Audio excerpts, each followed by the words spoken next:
Good morning. Welcome to another installment of a virtual seminar Grove. We are very excited about today. I want to thank our sponsors, Cedar City and Bryan Head Tourism Bureau. And the canyons are open, the restaurants are open. We'd love to have you come down here. And we're really grateful that you're here today for this seminar. I'm joined by our executive producer, Frank Mack, and also Brian Vaughn, our artistic director. And we're very, very excited about today. Brian, who are we talking to today? Yes, I'm thrilled for our guest today. I'm a little starstruck, as I'm sure everyone is also. Today we're talking to Mike Reiss. Mike is an American comedy writer. He has an incredible background, went to Harvard University, wrote for the Harvard Lampoon, and that was the early days of Mike Reiss as a comic writer, and he basically excelled and then went on to write for numerous American television programs. He's written jokes for Johnny Carson, The Gary Shandling Show, Joan Rivers, even the Pope. He's also been a contributed writer for countless animated films. Many of them are probably very familiar: Ice Age, Despicable Me 2, and many more. He's also written children's books, and is now a playwright. Also, has dabbled into the to the zone of writing plays, but he is primarily known for being one of the main writers of the longest American sitcom, The Simpsons, which is unbelievable, and the phenomenon that is The Simpsons. And so we are delighted today to have Mike Reiss with us here to essentially find the funny during terrible times, something I think we all need right about now. And I'm really glad that you're here, Mike. Thank you for taking the time and to be with us here today. Yeah, and for format, we'll hear from Mike. And if you have any questions for Mike, feel free to include those on our Facebook. And like our other seminars, we will get to that format shortly. I'm sorry, I also was starstruck and forgot to mention that at the beginning there. But yes, go ahead, Mike. Well, thank you. Thank you. It is a dream come true to be speaking at the Utah Shakespeare Festival, speaking in Cedar City. I love the town. It's a dream come true. And it is a nightmare to be doing it on Zoom. And I mean that literally. This is a literal nightmare. I am addressing a large group of strangers, and I'm not wearing pants. I'm not wearing pants. You're not wearing pants. We've all given up. And that's sort of what I'm going to talk about today, is the fact that we shouldn't give up. I'm going to be talking about finding the funny in troubled times. And let's go right back to the worst of times. It was 9/11, or actually the day after 9/11, which, if I remember the date correctly, was 9/12. The day after 9/11, Jay Leno came out as host of The Tonight Show, and he said, "I'm going to do my show tonight, but I'm not going to be funny." And this was a vow he kept for the next 15 years. He sucked, and nobody misses him. But the point is well taken. After 9/11, you saw editorials everywhere saying, "Is comedy dead? Can we ever laugh again?" And the answer came 2 weeks later. 2 weeks later, Saturday Night Live returned to the air, and it opened with the producer, Lorne Michaels, talking to the mayor of New York, Rudolph Giuliani. And he said to him, Lorne said to him, "Do we have permission to be funny?" And Rudolph Giuliani said, "Why start now?" And that, of course, set Rudolph Giuliani on his big comedy career, which continues to this day. But that's it. The point is, you can always find the funny in tragedy. There's a very famous story about Lenny Bruce. The day after the JFK assassination, Lenny Bruce had a concert at Carnegie Hall, and the place was packed with people going, "How can Lenny Bruce find humor in this?" And Lenny Bruce comes out on stage and he just goes, "Vaughn Meter is so screwed." Now, That is a great joke, which I now have to ruin by explaining to you. For those of you who don't know, Vaughn Meader was a leading comedian of the day who made a good career imitating JFK. And when John F. Kennedy was dead, so was Vaughn Meader's career. So that's it. It's a great comedy trick, which is to find the small tragedy inside a much bigger tragedy. It goes back 100 years before that, when the manager of Ford's Theater said to Mrs. Lincoln, aside from that, how did you like the show? Now, comedy can always come out of bad times. You know, during the 60s, you know, there was Vietnam, there were riots at home. That is the era that gave us Richard Pryor and George Carlin. I think the Marx Brothers couldn't have come out at any other time than out of the Great Depression. And of course, being Jewish, I'm not allowed to go 10 minutes without bringing up the Holocaust. But I'm going to start with a joke. An English teacher says to her class, I want you to write an essay about a horse. And the English student writes, horse racing, the sport of kings. And the French student writes, the love life of a horse. And the Jewish student writes, the horse and anti-Semitism. Anyway, so the Holocaust. Of course, Holocaust is probably the worst thing that has ever happened in human history, and yet so much great comedy came out of it. Charlie Chaplin made his movie, The Great Dictator, about Hitler, and it was his biggest hit ever. Roberto Benigni made a Holocaust comedy, Life is Beautiful, and he won 2 Oscars for it. Last year, when Jojo Rabbit came out, I literally thought, geez, not another Hitler comedy. So in fact, I looked it up, and Hitler has appeared as a character in 26 comedy films. Hitler has made more comedies than Adam Sandler, and much better ones too. So, and then of course the granddaddy of all of these is the producers. Mel Brooks wrote a comedy movie about what a terrible idea it is to make a comedy about Hitler, and he won an Oscar for it. And then he turned it into a Broadway musical, and that musical won more Tonys than any show in history. And then get this, the musical comedy version of The Producers wound up becoming the biggest hit theater show of all time in Germany.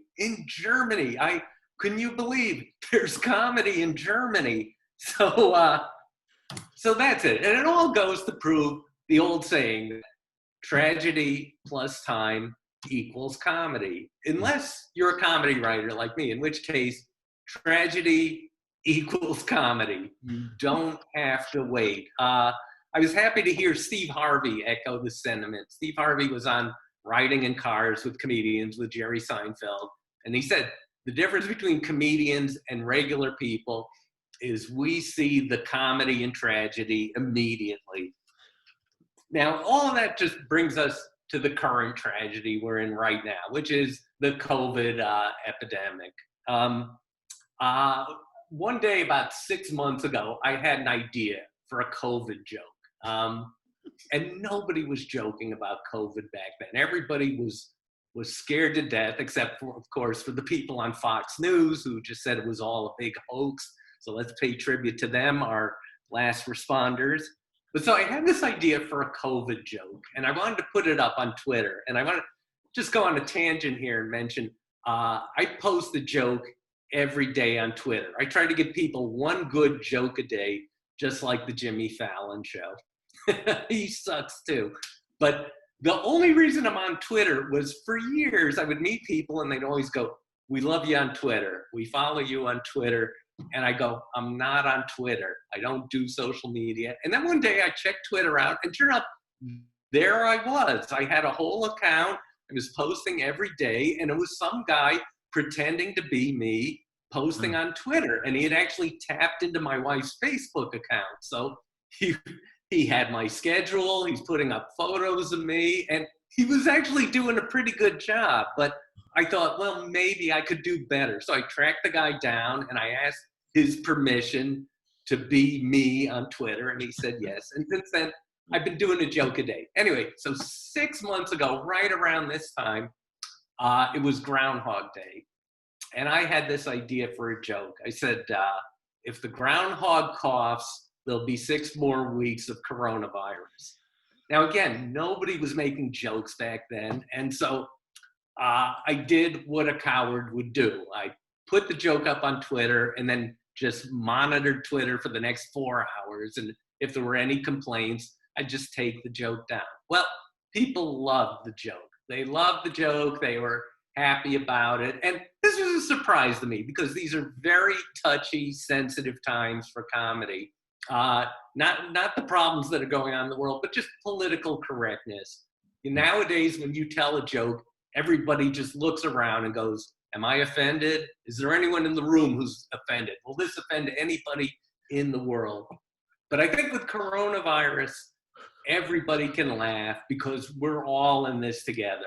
In one way or another, we are all suffering with it. And so we're all permitted to laugh. I think it's the same way I can make Jewish jokes, or Chris Rock can make black jokes, or Lindsey Graham can make gay jokes. Yes, I just outed Lindsey Graham. Anyway, so I want to tell you some of the jokes I've put on Twitter since then. I do a coronavirus joke every day, and you may not like them. I want to say these aren't my favorite jokes. These are the jokes that got the very best response. And some of you out there, this may not be your politics. Some of them aren't my politics either. But I want to tell one more story before I get into the jokes, which was I was asked to give a commencement address at a high school in Charleston, South Carolina. And there were 700 people in the audience. And I could hear 500 people laughing. But what I couldn't hear was the other 200 people hating my guts. And so the speech ended. I thought I did great. I'm ready to take a victory lap. And security guards rushed onto stage, hustled me off, and said, there are people in this audience who want to kill you. And they were not kidding around. This is South Carolina, where people carry guns in the shower. That's a joke, of course. They don't shower. So what had I done to offend these people? Well, I made a joke about President George W. Bush. This was 2008. George W. Bush was president, and I called George W. Bush Satan with a learning disorder. And I can see being offended by that joke if you have a learning disorder or if you're Satan.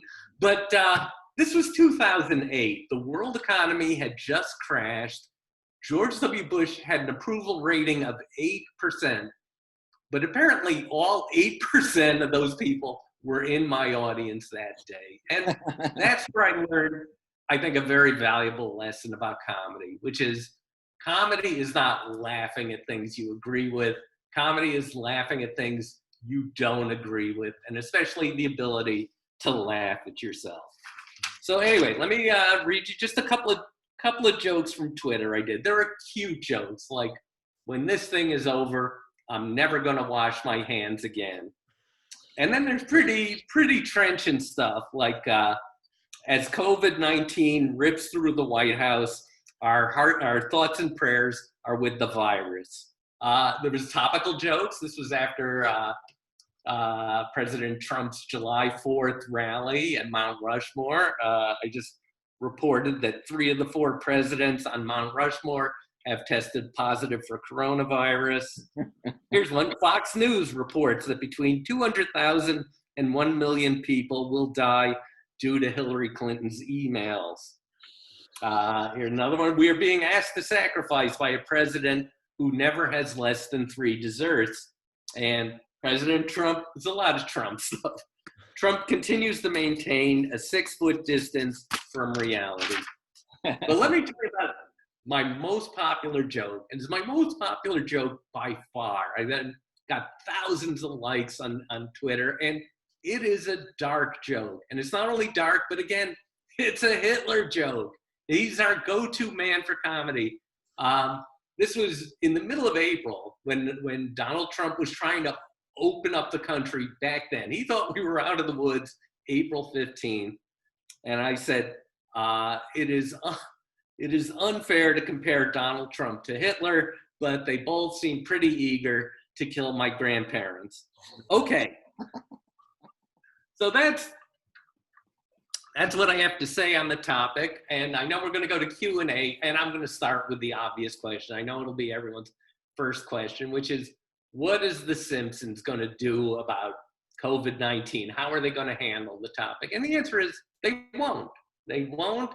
The Simpsons, despite what everybody thinks, is not a topical show. It takes us 9 months to a year to produce a single episode of The Simpsons. So we are never topical. We never do timely jokes. It's unbelievable. It's a 9-month process. It's just like having a baby. It takes 9 months. It's fun to do at the start. By the end, it's very messy and it's gotten expensive. And then once you're done, you got to look at this thing for the next 25 years. So, so again, although we are not going to do anything about COVID-19, I found out we already covered it. It was one of these things, somebody sent me a clip. They said, Simpsons predicted coronavirus. And I thought, oh, please. And then I looked, and it was a clip from 27 years ago, 1993. Wow. And it was not only I had forgotten about this clip, I produced it. I wrote half the jokes in it. And sure enough, Simpsons predicted everything about coronavirus. And I think I'm showing the shortened version of the clip you won't even see, where the mayor of the town is just like Trump. He's checked out of the whole thing.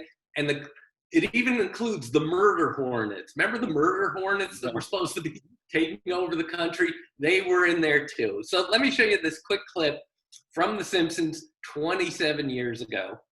Cool.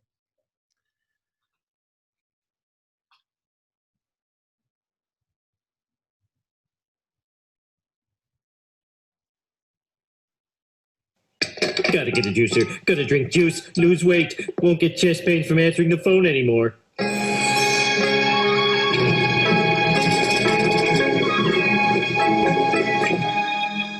Please don't tell the supervisor I have the flu. I've been working with a shattered pelvis for 3 weeks.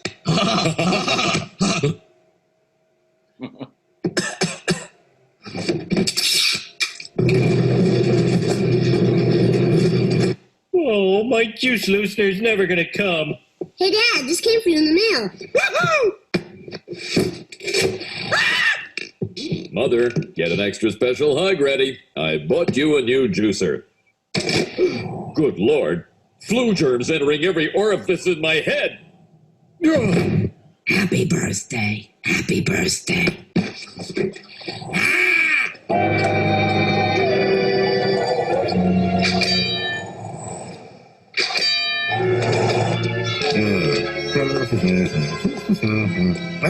What the? The dreaded Osaka flu has hit Springfield with over 300 cases now reported. Now over to Arnie Pie with Arnie in the Sky. Route 401 is going around and around and around and around and around. And look out at the corner of 12th and Main because I'm going to be sick. Whoop. Okay, Mr. Sun, give me what you got.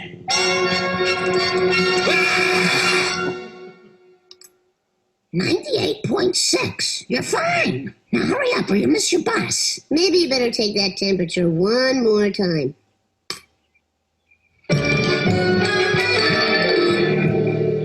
Sarge, we keep getting orders to let the virus win. Must be a school day. Lay down your arms.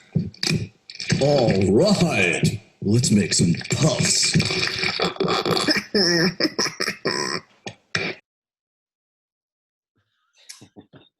By the way, let's make some puffs. That's also Trump's re-election slogan. Anyway, there's a lot of nonsense out there about The Simpsons predicting the future. And it all comes down to basically 3 things we got right. We predicted that Brazil was going to cheat in the World Cup soccer, which, you know, who wouldn't know that? We predicted that the U.S. would win a gold medal in Olympic curling, which who cares? And we predicted President Trump. We predicted President Trump is pretty famous now. We did it in the year 2000, 16 years before he was elected. I remember the joke happening. We were all sitting there in the writer's room, and we needed a punchline for the setup. What's the dumbest thing we can imagine America doing? And somebody said, President Trump, and we all laughed. And the secretary was about to type it into the script. And then I remember her stopping for a second and going, do you think it's too dumb? So that's it. So that went in the script. I remember it was just a 2-second joke in an episode in 2000 where they said, where Lisa says, gee, President Trump really wrecked the economy. So we predicted that too. Anyway, so I want to show you one more clip from that flu pandemic episode because that predicted something too. It predicted all the fuss that's going on right now about Confederate statues. And again, it looks like from today's headline. So watch the clip and then I'll tell you one last story.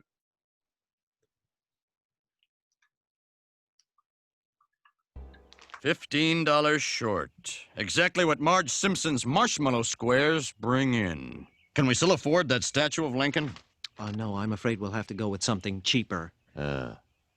I give you our 39th president, Jimmy Carter. Oh, come on! He's history's greatest monster!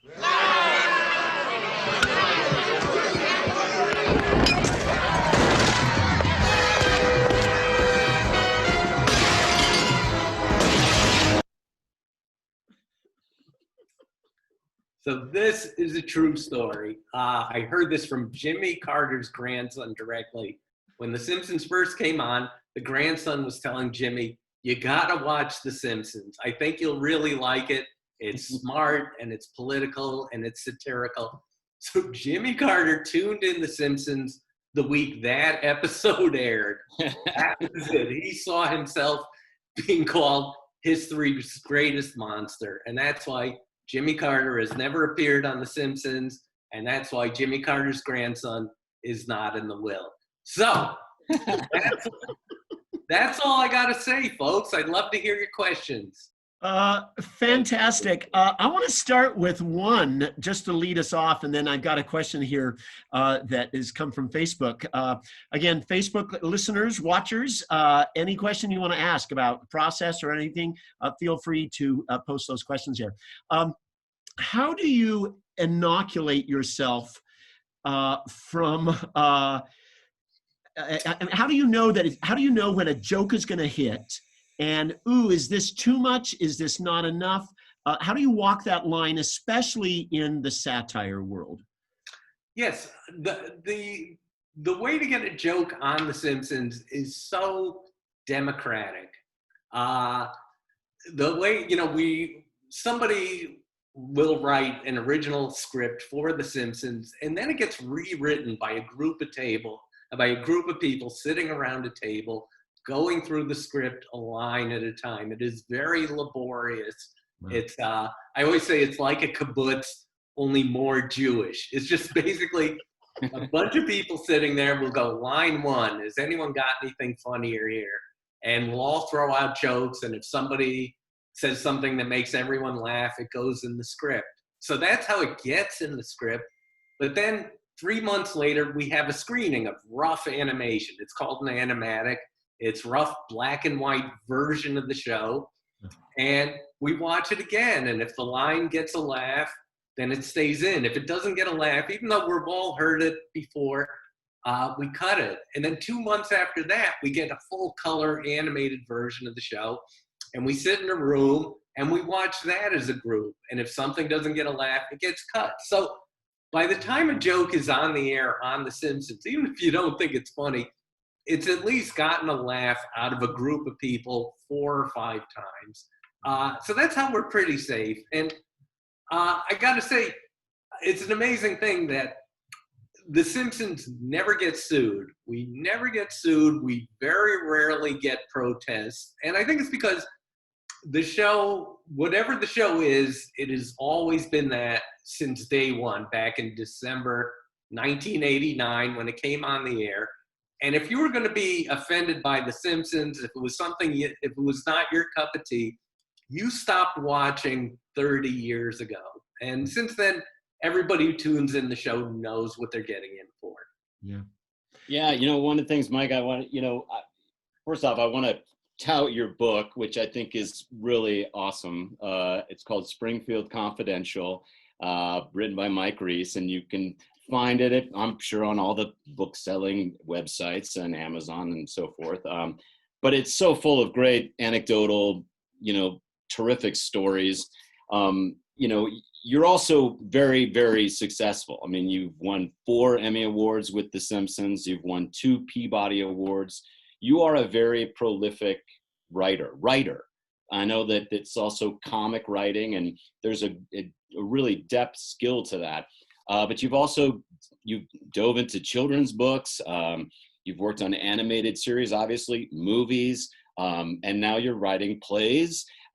What is the variation of that for you as far as writing for something that is, just like you said, more of a democratic process versus like, oh, now I'm writing a play that's me. I'm throwing these jokes into a format that's actually for a live audience that's going to be repeated over time. It's not necessarily, one take thing and then it's locked in. How is that different for you as a writer? Well, it is funny. I mean, I spent the first half of my career not only working in TV where everything was done collaboratively, but I also had a writing partner. And I mean, so everything was at least vetted through him. And we worked very well for 16 years together before we went our separate ways.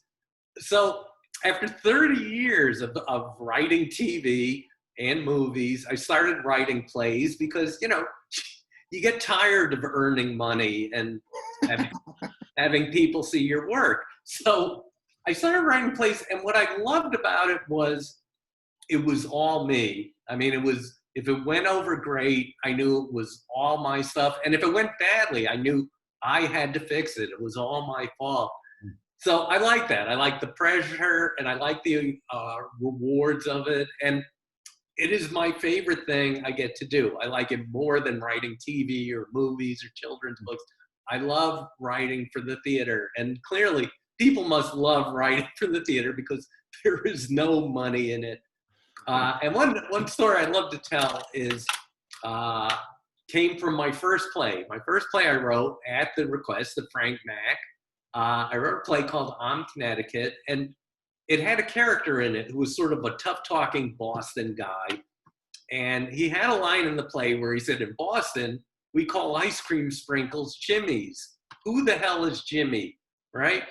Well, I would go see this play every night, and every night the actor would go, who's the hell is Jimmy?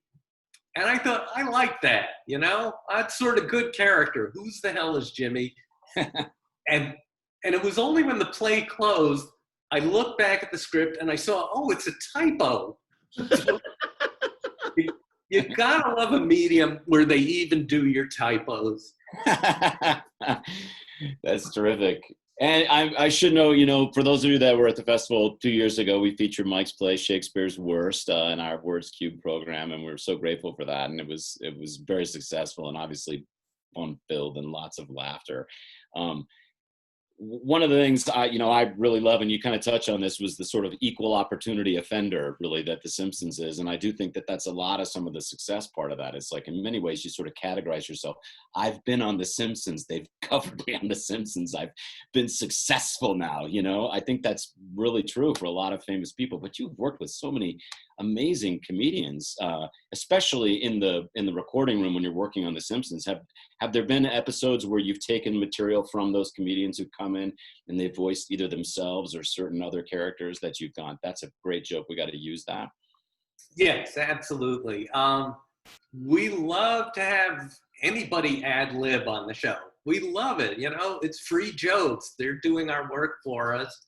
Albert Brooks has been on many, many episodes, and he's the star of the Simpsons movie. He is literally the funniest man in the world. If there was an Olympics for it, he's the winner. He's the funniest man I ever met, and he ad-libs up a storm. And we learned this very early on. It's like episode 3 or 4 of The Simpsons.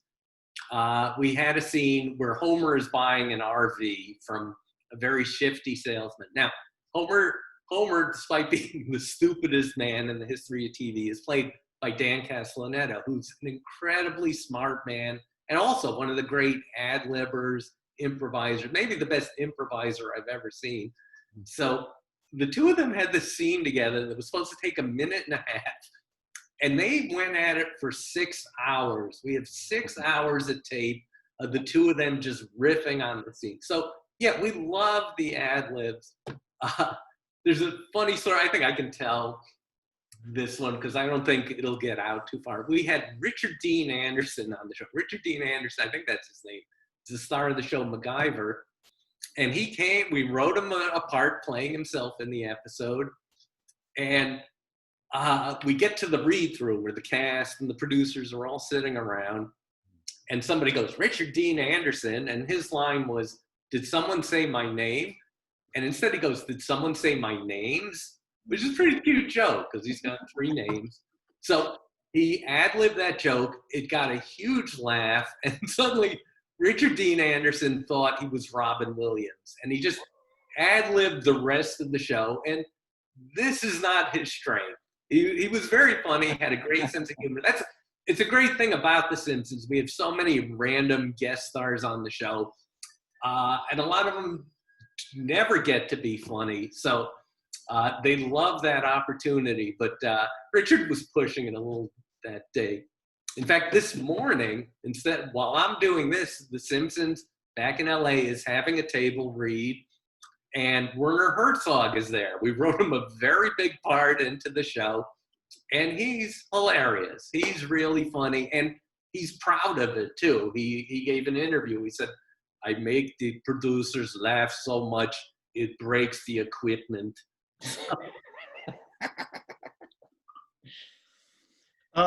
We have a question from Susan. Okay. Since you were speaking about plays, what is your favorite play you've written? There's one, there's one I'm very proud of. I sort of wrote it very commercially. I wrote a play called Comedy is Hard, and it's a romantic comedy between an aging comedian and an aging dramatic actress, and they're both in a nursing home for retired performers, and they sort of fall in love, and it addresses the issue of what's harder, comedy or tragedy. That turned out to be a rich enough territory to make the whole play go. And I don't know. Was it produced? Was it staged? It's been produced many times. It's an amazing thing where we've done the show. It's fun to, I wrote the play, just to backtrack. I saw a play once in New York that starred Anita Gillette, if anyone remembers her, Anita Gillette and Jamie Farr, Corporal Klinger from MASH. Just these two senior citizens in a play. And, like anyone else, I went to see it. Oh, I remember them from Match Game. Let's go see them in the play. And they were so charming and they were so professional. And it really plays to the theater audience because the theater audience is a combination of people who are old and those who are very old. So, and there was always, I would do a play. I did this when I would stage this play. At intermission, a lot of people would leave. They weren't back there. And I found out, they were dying. So anyway, I love writing this play. And so this play has been staged many times. And we've had our pick of old actors to play the role. So it's been played by Orson Bean, Ed Asner, Todd Sussman, who was on MASH and Barney Miller. Mickey Dolenz from the Monkees played it. And the amazing thing is this show always works. So we did it in Colorado, and the part of the 84-year-old Jewish comedian was played by a 50-year-old Catholic ski boot salesman who'd never been on stage before, and he killed. So if anyone's looking for a play, I'm so proud of this play. We've done at least 4 or 5 productions. We've done it in every medium. It's been on NPR, and we did a Zoom version of it recently. It really delivers, and I think it's kind of heartwarming and thoughtful and very, very funny. Cool. Cool. Go ahead, Brian. There's a question here from Glenn. The Simpsons has become an icon of pop culture. Is there pressure on the production because of that understanding of your place in history? Yes, it makes our job very, very hard. I mean, the hardest thing about doing The Simpsons is we've done everything. I think we've aired close to 700 episodes. I think our 700th episode is coming up this year. And you got to remember, we do 2 or 3 plot lines in every episode. So we've done at least 2,000 stories. And we can't repeat ourselves, because if we do, the fans catch it. They know our show inside out. They know it better than we know it ourselves. So that's very tough. When we do an episode and it's got a new storyline, well, that's the 2001st best idea we had. So, and as I mentioned, our fans are relentless. There's a website for Simpsons fans called nohomers.com. Now, it shows you they're not a friendly bunch right away, because they're called nohomers.com. And we did an episode one night where Homer is smuggling snakes. He's smuggling snakes into Paris, which right there shows you we're out of good ideas. We have Homer smuggling snakes, and that went on the air. And some fan on nohomers.com wrote, "You already did an episode where Homer smuggles beer." And yes, we had done an episode where Homer smuggles beer 22 years before. So we were repeating ourselves. And the guy who posted the complaint was only 14 years old. So we had not even repeated ourselves in his lifetime, but they catch us. Yeah. You were telling us an interesting statistic before we got on about Disney Plus too, which there's part of me that's not at all surprised about that, because I've done the same thing. Go ahead. You want to share that? Yes, we just heard this yesterday. You know, to preface it, if you're not a Simpsons fan, we've been hearing it forever. Oh, The Simpsons is not as good as it used to be. Oh, it hasn't been good in years. And I'll be the first to admit that, yes, every now and then we do a bad decade. But the first time somebody wrote The Simpsons is not what it used to be was season 2, 30 years ago. The Simpsons has lost its edge. Anyway, so we're used to it. We're used to hearing that, and they can be very cruel about it. So then Disney Plus comes on, and they have all 700 episodes of The Simpsons on it. And it's the #1 thing on Disney Plus. We do better than all their Star Wars and all their Marvel and the whole Disney library. It's their #1 thing. And then they issued the other day just a list of the top 10 favorite episodes of The Simpsons on Disney Plus. And they're all from the past 5 years. And you know, these years when nobody's even watching. And I get the feeling that's one reason they're popular, is a lot of people had stopped watching the show and they didn't know, hey, we're still doing good ones. And in fact, just last year, we won the Emmy for Best Animated Show. It's an award we hadn't won, I think, in 12 years, but they liked us last year. And this year we won the Writers Guild Award for Best Animated Script. So we're still doing the show. We're still doing good shows, or at least trying very hard to do good shows. And in fact, in answer to that question, do we feel pressure? Yes, we feel terrible pressure. And, you know, the staff is constantly changing, but our motivation is we don't want to be the ones to ruin the show that people love. So we work very, very hard, and we literally sweat every single line in the show. Yeah. Well, I think that's obvious of the success rate, you know, that you have a high bar of you know, of commitment to the project, as well as it just being really good. I think that's why it's endured for so long. I love that it's on Disney Plus. My kid, I was mentioning this beforehand, my daughter just started watching it, and it's great to introduce her now to the lure of The Simpsons, because it's just such an iconic figure of our world. Let me jump in here, if I can stay on topic for a second. I know it's my speech, but I still feel like I'm talking too much. With the COVID-19 pandemic, not 1 foot of film has been shot since the country went into lockdown. Nobody's been able to shoot a TV show. Nobody's been able to shoot a movie because they can't get a cast together. Even when the studio says, let's do it, the actors go, we're not doing that. So nothing has been filmed except animation. And animation has gone on full throttle. So The Simpsons has been in continuous production.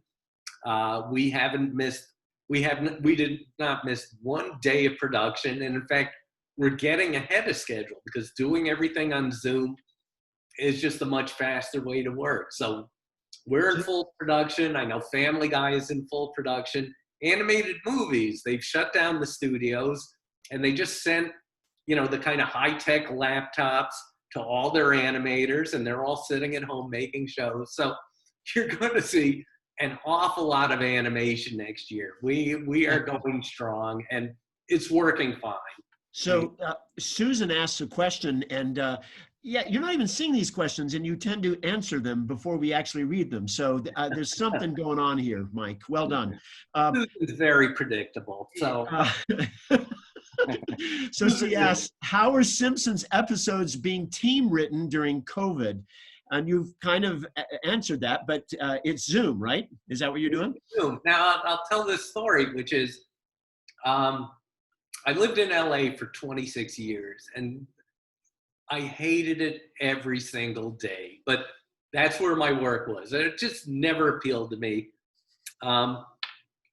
So about 20 years ago, I cut down to 1 day a week working at The Simpsons. I just work Wednesday, and Wednesday is just the random day. Every single day at The Simpsons is exactly the same. It's like an assembly line.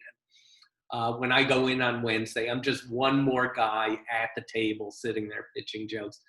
So I've been going in every Wednesday, and so about 15 years ago, I moved to New York. I said, why am I spending 6 days a week in LA just to work 1 day at The Simpsons? So I moved to New York, and so for the past 15 years, I fly to LA every Tuesday night. I work at The Simpsons, and I fly out Wednesday night.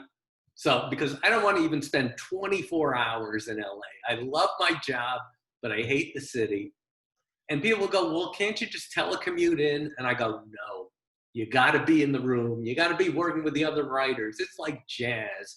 Well, anyway, the pandemic sets in, and we decide, well, let's try to do it on Zoom. And we put the writer's room on Zoom, and it worked perfectly. It worked so very well. And I go, oh, I guess it's not like jazz. And then subsequently, I've seen jazz bands on Zoom, and sure enough, yeah, you don't need to be in the same room. It's been a great lesson, and it's been good for The Simpsons. I don't think we'll ever go back. I don't think we'll ever go back to a writer's room because this is working fine, and it saves money for the studio. And TV comedy writers are generally a bunch of hypochondriacs anyhow. So I think it's good for us all to stay apart. Can I do a follow-up on that? Those rooms, we hear about those writing rooms. What type of personalities are needed? What type of skills do you need to get in a quote writer's room? That was a question I had. Like, what advice would you have for people that are wanting to break into this? I mean, it's such a unique sort of profession, and like getting in there is tricky, I'm sure, but there's so much great comedy out there. But how do you get in the room as a writer? What was that like for you, and what advice would you give people that are looking for that? Yes, it's a very, I always felt it's a very fair business, very democratic. Because you don't want to hire a bad writer, especially when you're working as a group like that. You don't want to let someone in because you feel sorry for them. You don't want to let someone in because it's your nephew or that kind of thing. There's not a lot of nepotism. You just want good people with you because you may be spending literally 100 hours a week with that person, and they've got to be producing, or you've got to cover for them.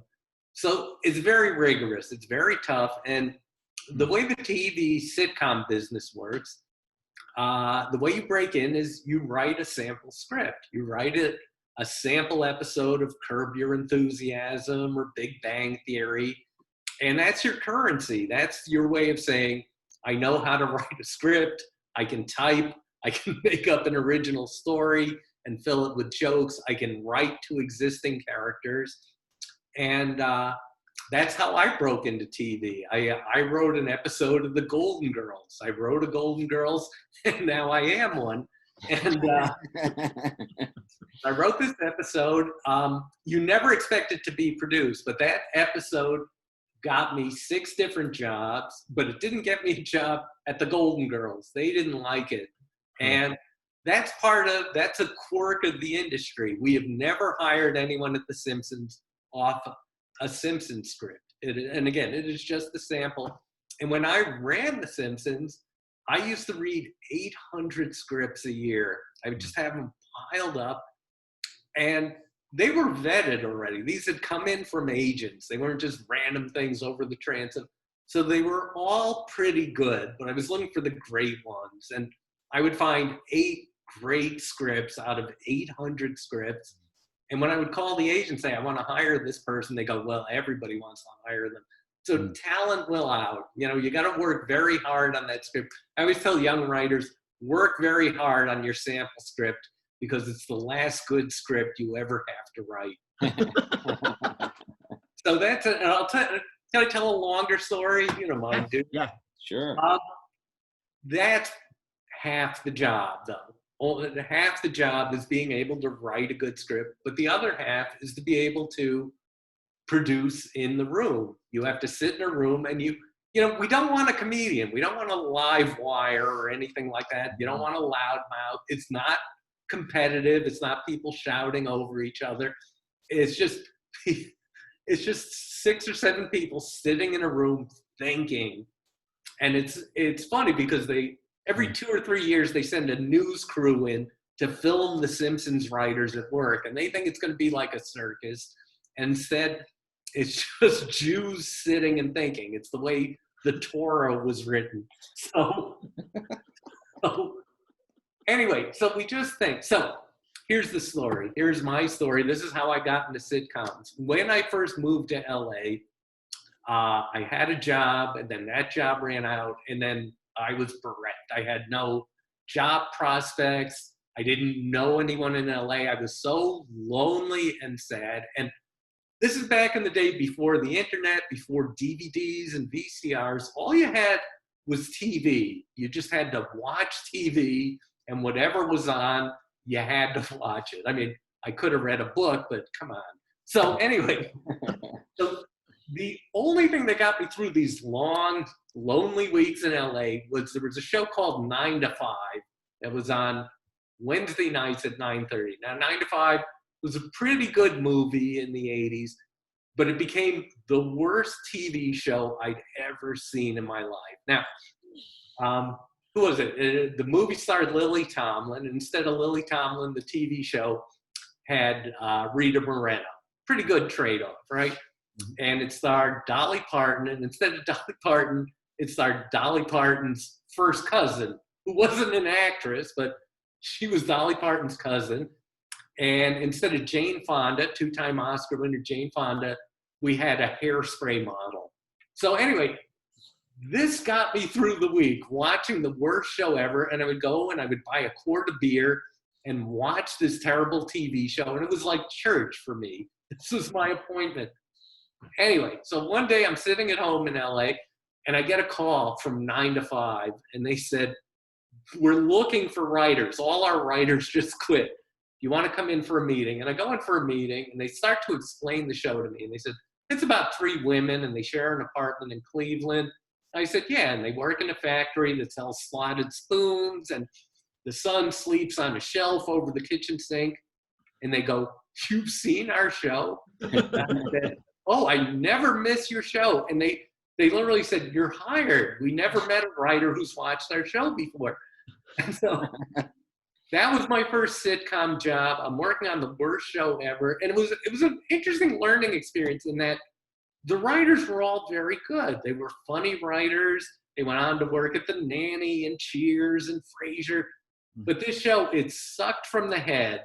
The people running the show did not know what they were doing, and it was deeply flawed in concept and casting, and it was never going to be a good show. But here I was in the business working on the worst show in history. And then I got fired.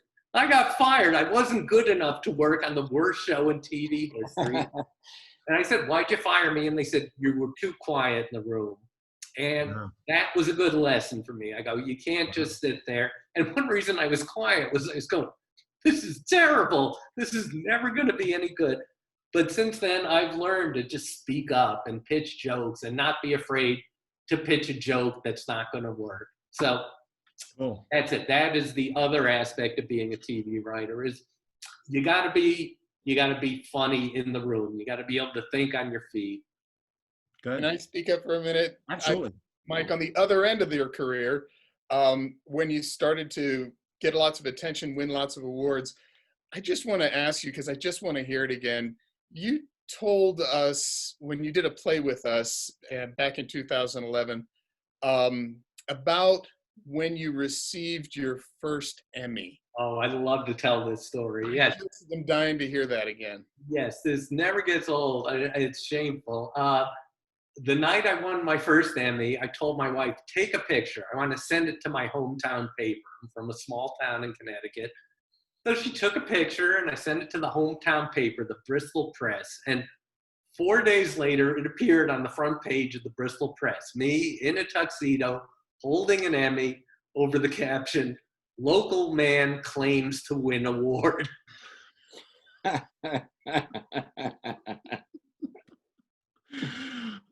That's great.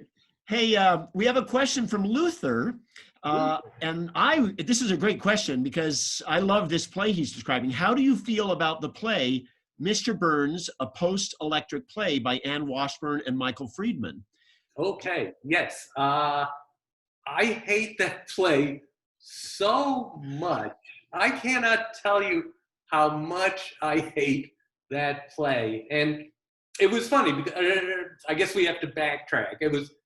The idea for this play was there's been some sort of apocalypse. Feel familiar? But there was some apocalypse and wiped out almost everyone on Earth. And this group of survivors get together.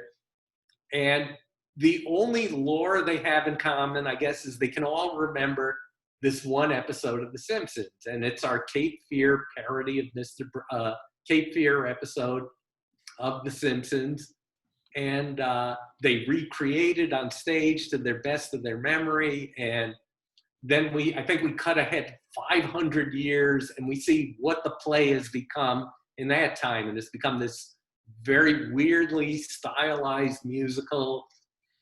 It feels like Greek theater. Anyway, that is the premise of the play. And we heard about it and we loved it. And at least 3 of us flew across country to see this play. So we were all on board, a wonderful premise. And we were sort of flattered by the whole thing too, because it was an episode we made. It was the last episode, in fact, that I produced as showrunner for The Simpsons. Well, the play is boring. And it's boring and it's a feed and it's arch and it's not funny. And they steal so much of the episode. The only laughs in the play are the scenes they recreate from that episode of The Simpsons.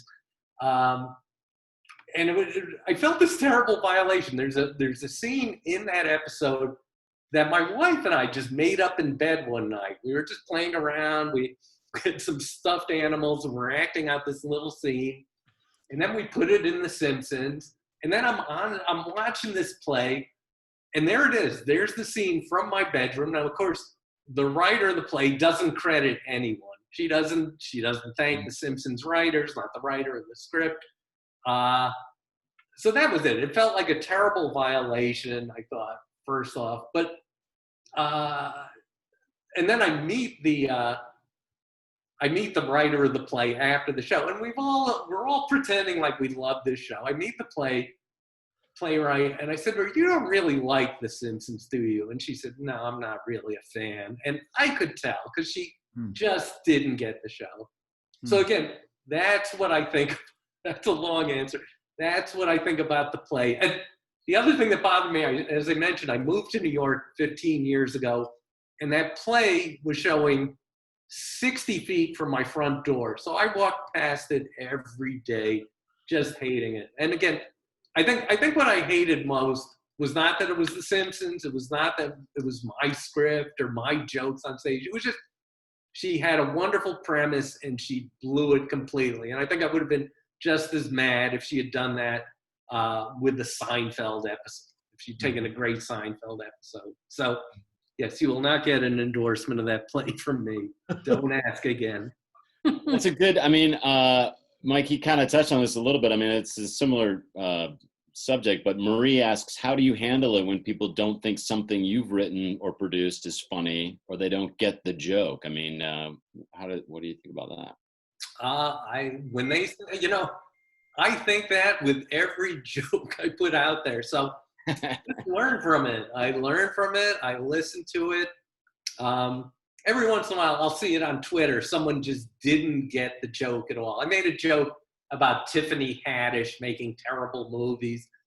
And some guy really attacked me. He goes, so you hate her haircut? He just kept posting stuff. Let the woman get a haircut. I don't know what he was talking about. Tiffany Haddish got a haircut. She didn't clear it with me. So I still don't know what that was. But there's all these angry posts on Twitter about me not letting Tiffany Haddish get a haircut. So, but any reasoned opinion, when people tell me it's not funny, I go, all right, good. I've learned from it.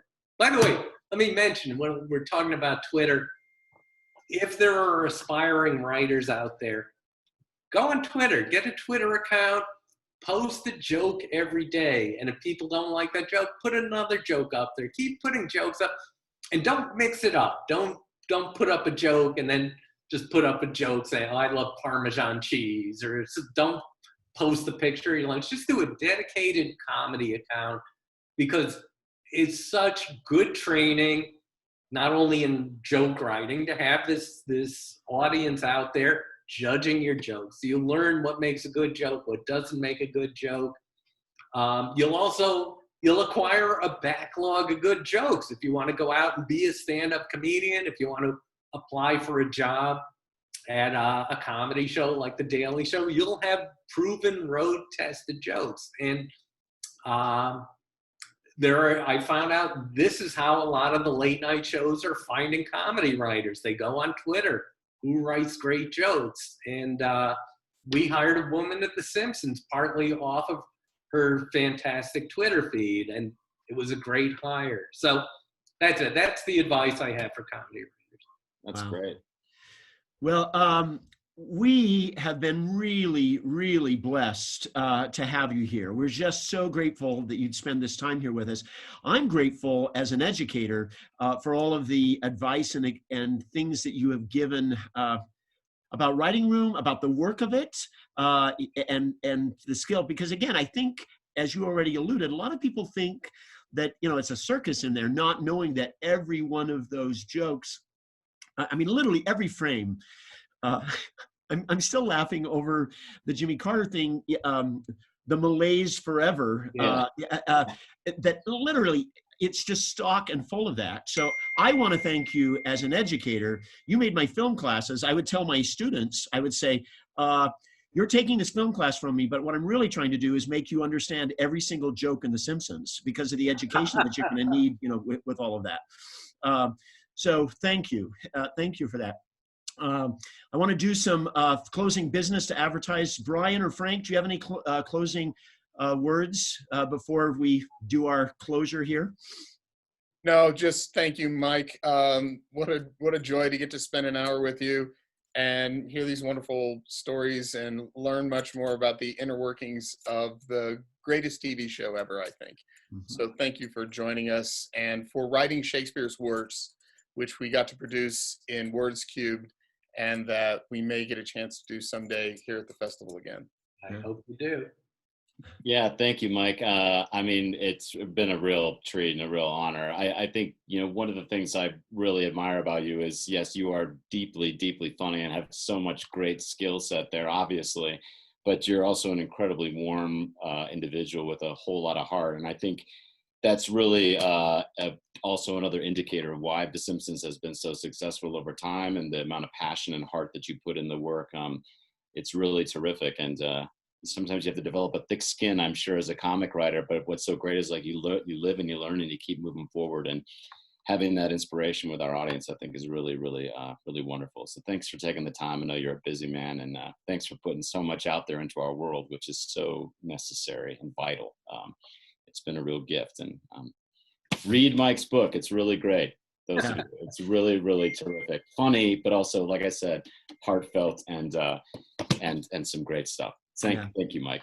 I want to thank again Cedar City and Bryan Head Tourism Bureau for making these possible. We're grateful for that. Tomorrow at 1 o'clock, our production seminar, we're going to be speaking to scenic designers. We're very, very excited about that conversation. Make sure you're here at 1 o'clock for that.